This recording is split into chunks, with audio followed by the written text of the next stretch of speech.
పూర్తి చేసుకొని అజ్ఞాతవాసానికి బయలుదేరుతుంటే మధ్యలోకి బ్రాహ్మణులు ఏడుస్తూ కనిపిస్తారు. ఏమైంది అని అడిగితే, అయ్యా ఈరోజు మా ఇంట్లో ఒక వ్రతం చేయాలి, అందుకే దానికి అవసరమైన వస్తువులు ఒక మూతలో కట్టి ఇక్కడ పెడితే ఒక జింక వచ్చి తన కొమ్మలతో తన ఆ సంచి ఎత్తుకెళ్ళిపోయింది. నాకు ఓపిక లేదు, మీరు చూస్తుంటే క్షత్రియుల్లా ఉన్నారు, కాస్త జింకని వెతికి నా సామాన్లను తిరిగి తీసుకొని వస్తారా అని అడిగితే, మీరు ఇక్కడే ఉండండి, మేము వెళ్ళి ఆ జింకని వెతికి పట్టుకొని ఆ సంచులను తిరిగి తీసుకొని వస్తాము అని చెప్పి బయలుదేరుతారు. చాలాసేపు అడుగుతారు కానీ ఆ జింక కనబడదు. అలా పొద్దు నుంచి బాంధవులు వెతికి వెతికి వెతికి అలసిపోయి ఒక చుక్కతో కూర్చుతారు. వెంటనే ధర్మరాజు నక్కులతో, నక్కులా ఇక్కడ దగ్గరలో చెరువు ఉంటే కాస్త నీళ్ళని తీసుకొని వస్తావా అంటే, సరే అన్నా అని చెప్పి వెళ్తారు. చాలాసేపు అవుతుంది, అయినా తిరిగి రాదు. ఇంతసేపు అవుతుంది ఏంటి అని సహదేవుని ఏం జరిగిందో చూడమని పంపిస్తారు. మళ్ళా అంతే, సహదేవుడు కూడా తిరిగి రాలేదు. అర్జున ధీమా మీరు వెళ్ళండి అని చెప్పారు. ఈసారి కూడా అంతే, వాళ్ళు కూడా తిరిగి రాలేదు. ఇక ధర్మరాజు ఏమైనా భయంతో చూద్దామని వెళ్తే అక్కడ ఒక కొలను ఉంది. అని అర్జున, నకుల, సహదేవ, భీమ కింద పడిపోయి ఉంటాడు. అయ్యో ఇలాంటి పరిస్థితి ఎందుకు వచ్చింది నాకు అని గట్టిగా ఏడవడం మొదలు పెడుతుంది ధర్మరాజు. ఈ చెరువులో నీళ్లు తాగడం వల్లనే నా తమలకి ఇలాంటి పరిస్థితి వచ్చింది, అందుకే నేను అదే చేస్తా, ఏదైనా మార్గం కనిపెట్టచ్చు అని చెప్పి నీళ్ళని తాగుడం దగ్గరికి వెళ్తే అవి నా నీళ్ళు, వాటిని నేను తాగాలి అంటే నేను అడిగే ప్రశ్నలకు నువ్వు సమాధానం చెప్తేనే అప్పుడు నేను నీళ్ళు తాగనిస్తా అని చెప్తారు యక్షుడు. వెంటనే పైకి వస్తారు ధర్మరాజు. ఎవరు అని పైకి చూస్తే అక్కడ ఎవరు ఉండరు. వెంటనే ఎవరు నువ్వు, దాక్కొని మాట్లాడడం కాదు, నీకు ధైర్యం ఉంటే నా ఎదురుగా వచ్చి నిల్చొని మాట్లాడు అని చెప్తే వెంటనే ఒక యక్షరాజు కొంగ రూపంలో అతని ముందు ప్రత్యక్షమవుతాడు. వెంటనే ఎవరు నువ్వు, నా తమ్ముడిని ఇలాంటి పరిస్థితిని తీసుకొచ్చావంటే, వాళ్ళు నేను నీటిని తాగాలంటే సమాధానం చెప్పాలి, వాళ్ళు ఎంత చెప్పినా వినలేదు, సరే నా ప్రశ్నలకి నువ్వు సమాధానం చెప్తే అప్పుడు చూద్దాం నీ తమ్ముడి పరిస్థితి అంతే. వీళ్ళు ఇలా అంటారు, నేను చెప్తా, దయచేసి అడగండి అంటే ముందు ప్రశ్న, అన్నిటికంటే గొప్ప ధర్మం ఏంటి అంటే వెంటనే ధర్మరాజు అహింస అని చెప్పేస్తారు. మళ్ళా యక్షుడు ఇంకో ప్రశ్న, మనిషికి పేరు ఎలా వస్తుంది అంటే దానం చేయడం వల్ల అని చెప్తారు.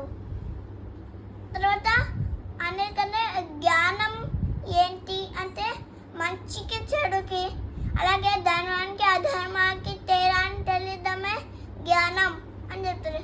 ఇక చాలా ప్రశ్నలు అడుగుతారు, అన్నిటికీ ధర్మరాజు చాలా సులభంగా సమాధానం ఇస్తారు.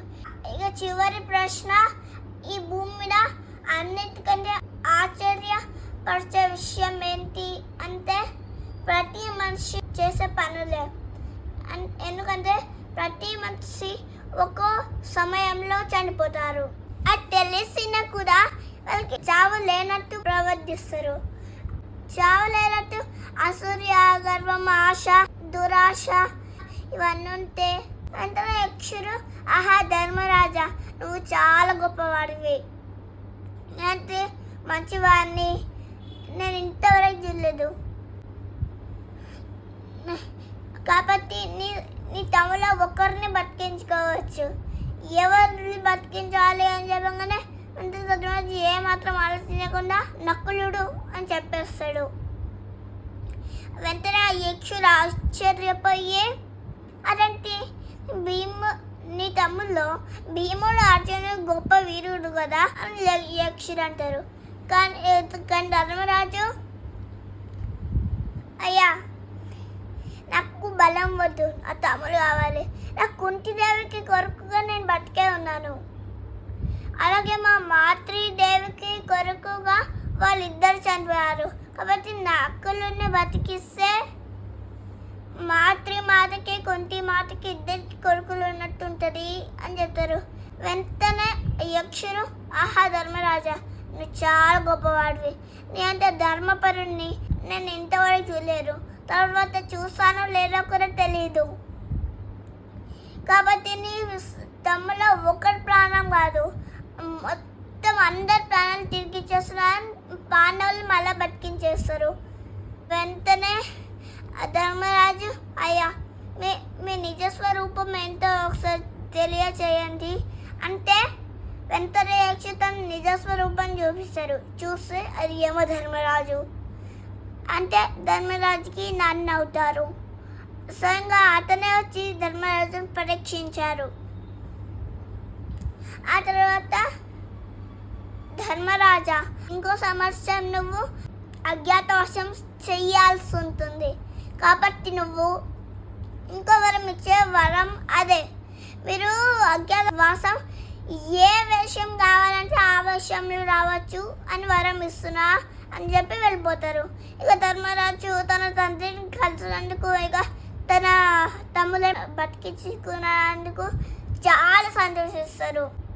ఆ తర్వాత మనము ఈ మొత్తం ఓపికగా ఉన్నాం, ఇంకో ఒక్క సంవత్సరం ఓపికగా ఉంటే అయిపోతుంది, మనము సుఖంగా ఉండొచ్చు అని చెప్పి అజ్ఞాతవాసానికి బయలుదేరుతారు. అజ్ఞాతవాసం బయలుదేరుతుంటే ఏ నగరానికి వెళ్ళాలి? అజ్ఞాతవాసం వెళ్ళేటప్పుడు మూడు విషయాలు ఉంటాయి. మొదటిది, అడవిలలో కాకుండా నగరంలో మాత్రమే జీవించాలి. రెండవది, వాళ్ళు ఎవరికైనా కనబడితే మళ్ళా మొదటి నుంచి మళ్ళా 12 సంవత్సరాలు అరణ్యవాసం, 1 సంవత్సరం పాటు అజ్ఞాతవాసం చేయాలి. తర్వాత ధర్మరాజు మళ్ళీ ఇంకో విషయం పాండవులతో చెప్తాడు, అస్త్రాలతో లోపలికి వెళ్తే కనిపెట్టేయచ్చు, అందుకే మనం ఎక్కడైనా పెట్టాలి అని చెప్పి అజ్ఞాతవాసం వెళ్తూ అప్పుడు కృష్ణుడు ఎదురుగా వస్తారు. మీరు అజ్ఞాతవాసం చేయాలంటే ఒక్కటే ఉత్పన్నం ఉంది, అది విరాట రాజ్యం అని కృష్ణుడు చెప్తారు. అక్కడ నుంచి కృష్ణుడు మళ్ళీ వెళ్ళిపోతారు. వాళ్ళ పాండవులు అందరూ బయలుదేరుతారు అక్కడి నుంచి విరాట రాజ్యానికి. వెళ్తూ దారిలో ఒక పెద్ద జమ్మి చెట్టు ఉంటుంది. ఆ పెద్ద కొమ్ములతో పెద్ద జమ్మి చెట్టు ఉంటుంది. దానికి ఇదే సరైన చోటు అని పాండవులు వీళ్ళు లోపలికి వెళ్తారు. లోపలికి వెళ్ళి చూసి ఒక పెద్ద కొమ్మకి మూటకి ముడిగేసి కొమ్మకి వేలాడిస్తారు. వేలాడేసిన తర్వాత ఆ కొమ్మకి నమస్కరించి తనకి అర్జునుడికి తప్ప మిగతా వాళ్ళకి కనపడకుండా కూడా చూడండి అని ప్రార్థిస్తారు. సహజంగా భీముడు, ఎందుకంటే భీముడికి చాలా కోపం ఎక్కువ. ఆ కోపంలో వచ్చి ఆ అస్త్రాలు తీసారనుకో అంతా అయిపోయినట్టే. కాబట్టి భీముడికి మాత్రం కనిపించద్దు అని అక్కడ అజ్ఞాతవాసం విరాట రాజ్యానికి చేరుకొని విరాట రాజ్యం లోపలికి వెళ్తారు. విరాట రాజు భార్య అయిన సుదేశన తమ్ముడు కీచకుడు అనే వ్యక్తి ఉంటారు. తను చాలా దుర్మార్గుడు, అలాగే బలవంతుడు, అలాగే ఎప్పుడు ప్రజల్ని ఇబ్బంది పెడుతూ ఉంటారు. అలాంటి కీచకుడు రాజ్యానికి పాండవులు అజ్ఞాతవాసం కొరకు వెళ్ళారు. ఆ తర్వాత దుర్యోధను పంపిన సైన్యం ఇంకా గట్టిగా వెతకమని అంటారు. అలాగే పెద్ద బహుమతి కూడా ఏర్పాటు చేస్తారు దుర్యోధనుడు. వెంటనే వెతికి పాండవుల మాత్రం ఎవరికి తెలియదు. మళ్ళీ పాండవులు అజ్ఞాతం సమయం మొదటిది ధర్మరాజు కొంకుపట్టు అనే పేరుతో రాజుకి సలహాదారునిగా వెళ్తారు. అదంతా భీముడు వంట చేస్తుంటాడు. వలలుడు అని పేరు పెట్టుకొని రాజ్యం దగ్గరికి వెళ్తాడు. భీముడి వంటలు చేస్తూ ఉంటాడు భీముడు. అర్జున బృహన్నర, ఎందుకంటే బృహన్నర అంటే ఊర్వశి శాపం ఉంది కదా, అది ఇక్కడ ఉపయోగించుకుంటారు. ఊర్వశి శాపం వల్ల అర్జునుడు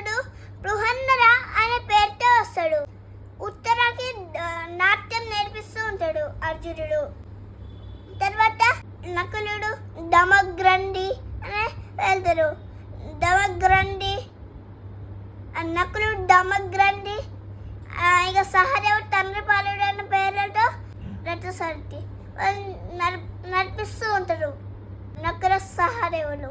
ద్రౌపది సైరంధ్రి అనే పువ్వులు అమ్ముకునే వ్యక్తిలా మార్చేస్తుంది. అంటే ద్రౌపదికి ఇంకో పేరు కూడా ఉంది, అదే మాలిని. ఇక రోజులు గడుస్తూ ఉండేవి. కీచకు ద్రౌపదిని చూస్తాడు. అప్పుడు ద్రౌపది ఆమె భర్తలు చాలా బలమైన వాళ్ళు. తెలిస్తే ఏం చేస్తారో కూడా వాళ్ళకి తెలియదు అని చెప్తారు. అందుకే కీచకుడు వెళ్ళిపోతారు మళ్ళా వాళ్ళతో. ఆ తర్వాత దుర్యోధనుడు హస్తినాపుర సైన్యానికి పంపించిన సైనికులు హస్తినాపుర రాజ్యానికి చేరుకుంటారు. తర్వాత ఎక్కడున్నారని ఒక్కొక్క చోట వెతుకుతూ ఉంటారు. నా భక్తులు గంధర్వులు. అప్పుడు వాళ్ళు ముఖ్యమైన పనికి వేరే రాజ్యానికి వెళ్ళారు. అదే అక్కడ చిక్కలకు వచ్చే వరకు ఒక సంవత్సర కాలం కూడా పట్టచ్చు అని చెప్తుంది ద్రౌపది సురేశ్వరాతో. అలా పాండవులు ద్రౌపది బతుకునేటప్పుడు ద్రౌపది పాండవులు కలిశారు. ద్రౌపది భీము దగ్గరికి వెళ్తే నువ్వే నన్ను కాపాడాలి, వెంబడిస్తున్న కీచకుడు అంటే చీరతో భీముని కట్టుకుంటారు చీర. అప్పుడు వెంటనే ద్రౌపది లాగా వేషం వేసుకొని కీచకుడు దగ్గరికి వెళ్తే కీచకుడు చేయి పట్టుకొని కీచకుడు చాలా భయంకరంగా యుద్ధం చేస్తారు. మొదట గుద్దిన దెబ్బ చూసి ద్రౌపది కూడా ముడిసిపోతుంది. వెంటనే కీచకుడు రెండో దెబ్బకి కీచకుడు మొత్తం ఎవరికైనా మొత్తం బయటకు వచ్చేస్తాయి. దాంతో కీచకుడు అక్కలే ఆడిపోతారు. ఇది తెలిసిన దుర్యోధనుడికి కీచకుడిని ఇంత బలంగా ఎవరిని చంపుతారు అంటే అది కేవలం భీముడు మాత్రమే. తెలుసుకోద్దామంటే తెలుస్తలేదు ఎక్కడున్నాడో అని శకునితో దుర్యోధనుడు అంటే అప్పుడు శకుని దుర్యోధన విరాట రాజ్యానికి దగ్గర విగర్త రాజ్యం అనే రాజ్యం ఉంది. కానీ అది చిన్నదే. కానీ ఎన్నో రోజులుగా విరాట రాజ్యాన్ని దోచుకుందామని చూస్తున్నారు. కాబట్టి మనం వాళ్ళకి అవకాశం కల్పిద్దాం. అప్పుడు మనం పాండవుల్ని కనిపెట్టేయచ్చు. వాళ్ళ యుద్ధములో పాండవులు ఏ వేషంలో ఉన్నా కనిపెట్టచ్చు కదా. కాబట్టి మనం 5 వస్తే పాండవులే అని కనిపెట్టచ్చు. అలా యుద్ధము చేయడంలో పాండవులు కనిపెడితే మళ్ళా చెయ్యాలి కదా. కాబట్టి శకుని దుర్యోధనుడితో యుద్ధములో పాండవులు విరాట రాజ్యం వైపు ఉంటారు కదా. కాబట్టి పాండవులు చూస్తే ఏ విషయంలో బ్రాహ్మణుల్లో ఉంటే వాళ్ళు పాండవులే అని కనిపెట్టేయచ్చు. కాబట్టి మేము వాళ్ళకి అవకాశం కల్పిద్దాం. అప్పుడు యుద్ధం అవుతుంది. అప్పుడు పాండవులు కనిపెట్టేయచ్చు అని చెప్తుంది. అలా రోజులు గడుస్తుంటాయి. కానీ ఇక పాండవుల అజ్ఞాత అయిపోతుంది. ఇంకా అయిపోతుంటే ఇక విరాట రాజ్యానికి విగర్త రాజ్యానికి అప్పుడు యుద్ధం పెడతారు. అది సుదర్శనకు తెలుస్తుంది. అయ్యో ఇప్పుడు వాళ్ళు ఎవరు కాపాడతారు అని చూస్తే నేను కాపాడుతా అమ్మ వస్తారు. ఎవరు అని పైన చూస్తే అది ఆ రాజ్యము యువరాజైన ఉత్తరుడు. అప్పుడు నేను వెళ్తా అమ్మ, నేను వెళ్ళి వాళ్ళందరినీ మట్టి కురిపిస్తా అని చెప్పి వెళ్తారు. రథసారథి తీరట్టాన్ని కానీ ఎవ్వరుండరు. వెంటనే అర్జునుడు నేను వస్తా యువరాజా అని చెప్తారు. ఇప్పుడు నువ్వు వస్తావా, నువ్వు నాట్యం నేర్పిస్తావు కదా. వెంటనే ధర్మరాజు లేదు యువరాజా, బృహన్నరా గురించి నాకు మొత్తం తెలుసు, దయచేసి నా మాట విని అతన్ని ఇసుకపోండి అంటే సరే అని అతన్ని ఇసుకపోతారు. అర్జునుడు నడిపించడానికి ముందు నిల్చొని ఉంటాడు, ఉత్తరుడు వెనకాల కూర్చొని ఉంటాడు. వెంటనే అర్జునుడు కూర్చుంటాడు. రథాన్ని నడిపిస్తూ వెళ్తూ ఉంటారు. ఆ తర్వాత వాళ్ళు ఏం చేస్తారంటే వెళ్తూ ఒక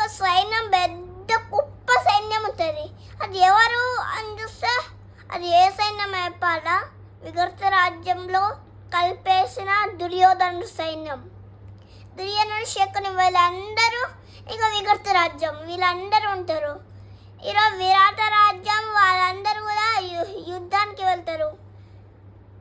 ఇక సుదేశన ఒక్కడే రాజ్యంలో ఉంటుంది. మిగతా వాళ్ళందరూ యుద్ధానికి వచ్చిండ్రు. అప్పుడు అర్జునుడు వెంటనే వేగంగా ఒక బాణం వేస్తారు. ఆ బాణంతో దుర్యోధన సైన్యం మొత్తం కళ్ళ పడిపోతారు. విరాట రాజ్యాన్ని వెళ్ళిపోడు. ఎందుకంటే విరాట రాజ్యం చాలా బలమైంది. ఎందుకంటే అందుకే పడిపోడు. వాళ్ళు కూర్చొని ఉంటారు కదా, అందుకే పడిపోడు. వాళ్ళు నిల్చొని ఉంటారు దుర్యోధన సైన్యం. వెంటనే ఒక చెట్టు దగ్గరికి రథం నింపుతారు. వెంటనే ఆ చెట్టుకి ఒక మూత వేసి తన గాంధీ వాడిని వేసుకుంటాడు. గాంధీ ఎంత యుద్ధం జరుగుతుంటే వెంటనే బృహన్నర వేస్తారు. వెంటనే ఉత్తరుడు ఆశ్చర్యపోతాడు. అసలు నువ్వు ఎవరు బృహన్నర అంటే, నేను బృహన్నరి కాని యువరాజా, నేను అర్జునుడిని అని చెప్తాడు. తర్వాత ఈ యుద్ధం మొత్తం గెలిచినాక వెతికి పట్టుకుతారు. అప్పటికి టైం అయిపోతుంది. అలా పాండవులు అజ్ఞాతవాసం అయిపోయినాక పాండవులు అజ్ఞాతవాసం పూర్తి చేసుకొని మళ్ళీ హస్తినాపురానికి తిరిగి వచ్చేస్తారు. దుర్యోధనుడు పట్టుకోవాలన్న ఆశ వృధా అయిపోయింది.